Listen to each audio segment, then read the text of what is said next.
अस्सलाम वालेकुम। Parlo.com में आप सबको खुशामदीद। मेरी लोग के लेक्चर 7 का आज मैं आगाज़ करती हूँ बिहेवियरल मॉडलिंग के पार्ट 3 से। आज का मेरा लेक्चर प्लान है कि मैं आपको कंटिन्यूस और प्रोसीजरल असाइनमेंट्स के दरमियान डिफरेंसेस बताऊँगी। प्रोसीजरल असाइनमेंट्स का मतलब होता है ऑलवेज ब्लॉक्स या data flow modelling. Blocking versus non blocking statements, इसका मैंने जिक्र किया था। केस एक्स स्टेटमेंट, ये क्या होता है, मर्कसिज़न डिकोडर्स को कैसे बनाते हैं हम अपनी आरटीएल से, और BCD2 7 सेगमेंट डिस्प्ले डिकोडर बनाना सिखाऊंगी आपको। Continuous versus procedural assignment. Continuous assignment में assign is less left hand side is equal to right hand side, हम असाइन का वर्ड यूज़ करते हैं, जबकि प्रोसीजरल ब्लॉक में ऑलवेज ब्लॉक में हम असाइन का कोई लफ्ज़ इस्तेमाल नहीं करते।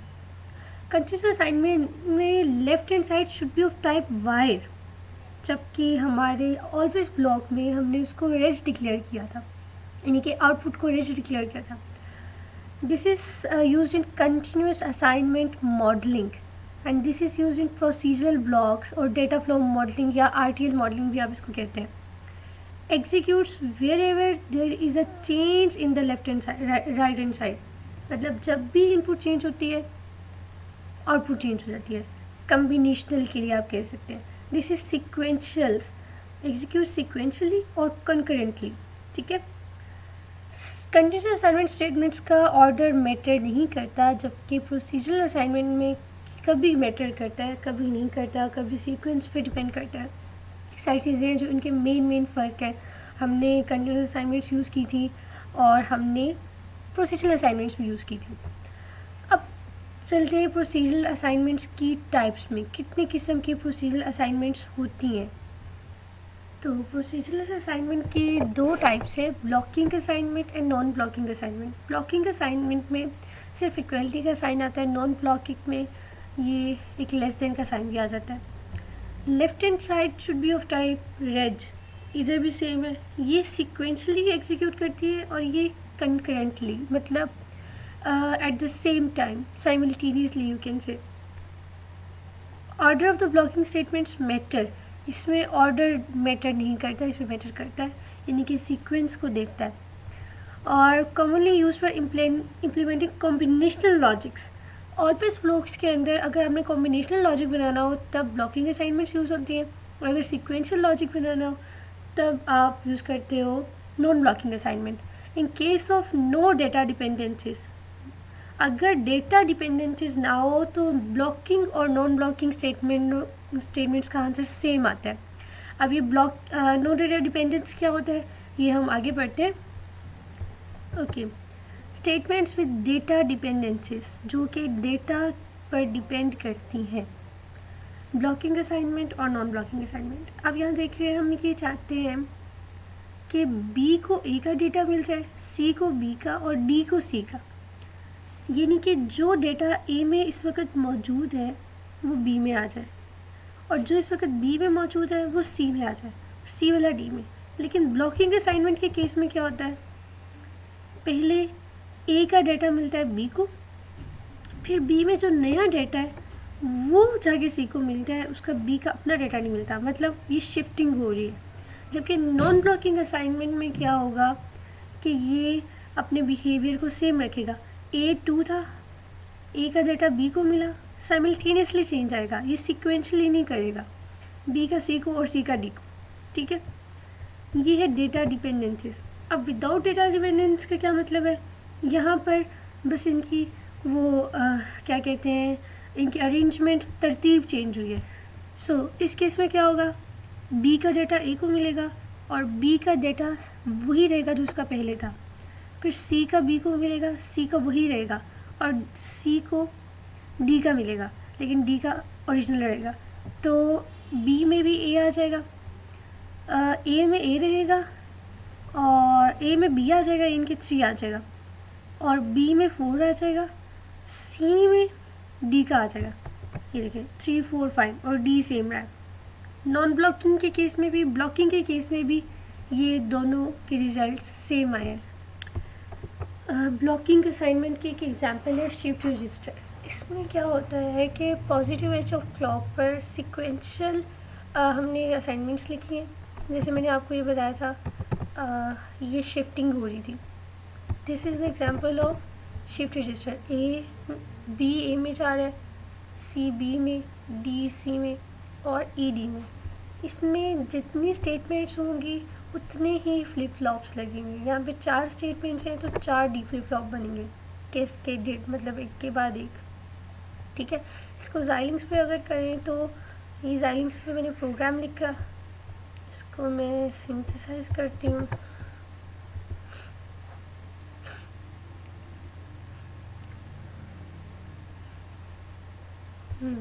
इसकी RTL,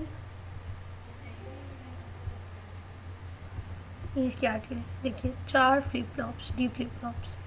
ठीक है, ये E है और ये A है। ये E का फ्लिप फ्लॉप है, ये D का है, और ये E की आउटपुट जा रही है D में। ये देखिए, E D में जा रहा है, फिर D C में जा रहा है, फिर C B में और फिर B A में। पहले ये काम होता है, B A में जाता है, फिर ये C B में आता है, फिर ये D यहाँ पे आता है C में, और फिर ये E D में आता है। ये इस तरह सीक्वेंशियल चलता है, ये शिफ्ट रजिस्टर है। ठीक है, चलते हैं नेक्स्ट। ब्लॉकिंग असाइनमेंट की एक और एग्जांपल है जिसमें हम उसका रिवर्स ऑर्डर लिखते हैं। ठीक है, सेम चीज़ है, हम इस चीज़ का सीक्वेंस चेंज कर देते हैं, रिवर्स ऑर्डर में लिखते हैं। अगर इसको रिवर्स ऑर्डर में लिखें तो क्या चेंज आएगी, ये हम यहाँ पर देखते हैं। मतलब मैं पहले लिखती हूँ DE,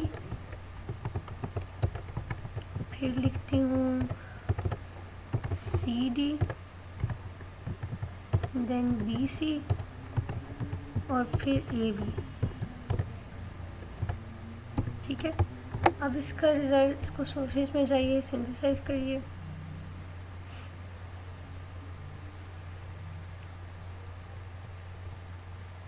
इसका रिज़ल्ट चेक करिए क्या आएगा। This is a single D flip flop जिसमें E जा रहा है A के पास। ठीक है, ये सिंगल डी फ्लिप फ्लॉप। तो सीक्वेंस मैटर करती है ब्लॉकिंग असाइनमेंट्स में। अब नेक्स्ट आता है हमारे पास केस स्टेटमेंट। केस स्टेटमेंट में क्या होता है, हमने जैसे 4 to 1 मक्स बनाना है, इसमें मक्स आउट के 4 केसेस होंगे। 4 केसेस होंगे मक्स इन के, एक मिनट, नहीं, मक्स आउट के 4 केसेस होंगे जो डिपेंड करते हैं सिलेक्टर पर। सिलेक्टर 2 बिट है, अगर सिलेक्ट 0 0 होगा तो मक्स आउट मक्स इन 1 0 के इक्वल होगा, जिसे ही में लिखा हुआ है। और अगर सिलेक्ट 1 होगा यानी कि 0 1, तब ये मक्स इन 1 के इक्वल, ये 2 के इक्वल और ये 3 के इक्वल। इसको हम इस तरह भी लिख सकते हैं, 2 बिट 00, 2 बिट 0 1 1 0 एंड 1 1।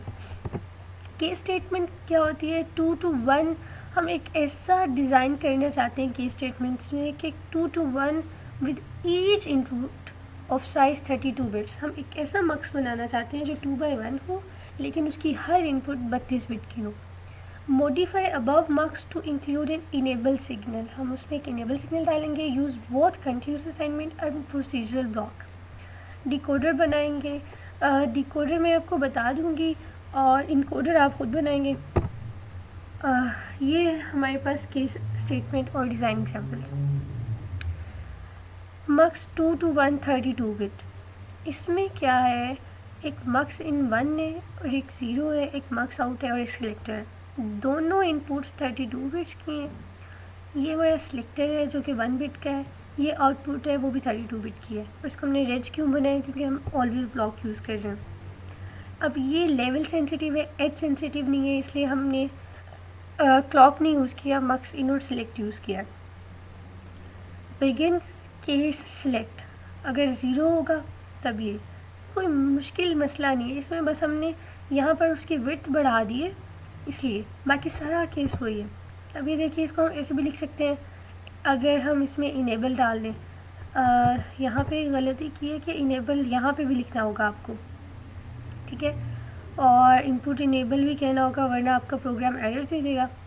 अच्छा, ये मक्स आउट को असाइन वैल्यू करो इनेबल को देकर, अगर इनेबल 1 है देन मक्स इनिशियल, यानी कि मक्स इनपुट उसको दे दो वैल्यू। इनपुट कह लो या इनिशियल कह लो, ठीक है। अब ये है कि जब इनेबल 1 होगा तभी मक्स एज अ मक्स काम करेगा, otherwise it is just like connected disconnected high z, ठीक है। This is z value, this is का के सर्किट जुड़ा हुआ नहीं है, टूटा हुआ है, ठीक है, कनेक्टेड नहीं है। अगर ज़ीरो केस होगा तो मक्स इनिट, मतलब ये जो मक्स इनिट है जो हमने वैल्यू दी थी मक्स आउट को, ये हमारी इसके इक्वल होगी, अदरवाइज़ ये 1 के इक्वल होगी, ठीक है। ये दो हमारे इनपुट्स हैं। कीवर्ड पैरामीटर, अब ये जो चीज़ है हमने क्या किया कि हमने अपना सिंपल टेक्निक यूज़ की, सिर्फ हमने यहाँ पर एक पैरामीटर दिया, हमने एक साइज़ चेंज किया इनपुट्स का और आउटपुट्स का। हम चाहते हैं कि हम इसको जनरल बनाएं, हम कोई भी पैरामीटर के लिए किसी भी साइज़ के लिए बनाएं, उसके लिए हम पैरामीटर वर्ड यूज़ करते हैं। वर्ड साइज़ 32, अब इनपुट यहाँ पर 31 लिखने के बजाय हम वर्ड साइज़ -1 लिखेंगे, ये पैरामीटर हमने बना दिया। ये ऐसा ही है जैसे आपको इंटीजर बनाते हो किसी सी प्रोग्राम में, तो वर्ड साइज़ -1 31 हो गया, इस तरह ये आपका प्रोग्राम बन गया। BCD to 7 segment display, BCD में ये होता है कि आपके पास 4 बिट्स होती हैं, उसको आपने पकड़ के 7 सेगमेंट डिस्प्ले में जाना होता है। ये जो चीज़ें हैं ये 7 सेगमेंट की पिन्स पर डिपेंड करती हैं, ये वैल्यूज़ जो 7 है, ठीक है। ये डिकोडर बन गया आपका, इसे आपने नोम हिंट्सों को 7 सेगमेंट पर कैसे डिस्प्ले करना है, ये डिपेंड करता है 7 सेगमेंट कॉमन एनोड है या कॉमन कैथोड है, और फिर उसकी क्या कॉन्फ़िगरेशन है ये तो आपको उसकी पिन्स देखकर पता चलेगा। बाकी जो प्रोग्राम का मेन जो मेथड है वो यही है, ठीक है। अब मैं आपको ज़ाइलिंक्स से करवाती हूँ, ये अपना केस असाइनमेंट्स करके दिखाती हूँ आपको ज़ाइलिंक्स में कि ये कैसे बनता है। इसके लिए मैंने ज़ाइलिंक्स पे कोड लिखा है, यहाँ पर देखिए मैंने ऑलवेज एट स्टेरिक लिखा है। स्टेरिक उन केसेस में यूज़ होता है जब आपने सारी इनपुट्स की डिपेंडेंस डालनी हो ऑलवेज ब्लॉक में, ठीक है। अब मैं इसको एज अ टॉप मॉड्यूल बनाऊंगी, सिंथेसाइज करूंगी,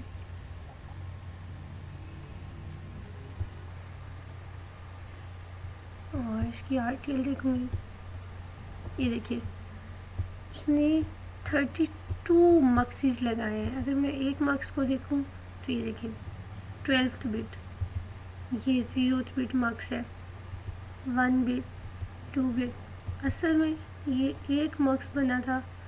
अगर मैं इसको दोबारा क्रॉस करूं और दोबारा इसकी RTL लगाऊं, ये एक मक्स है, ठीक है। इसके अंदर उसने 32 मक्स बना लिए, लेकिन हमें कोडिंग बिल्कुल थोड़ी सी करना पड़ी है, हमने सिर्फ केस स्टेटमेंट्स लगा दी है।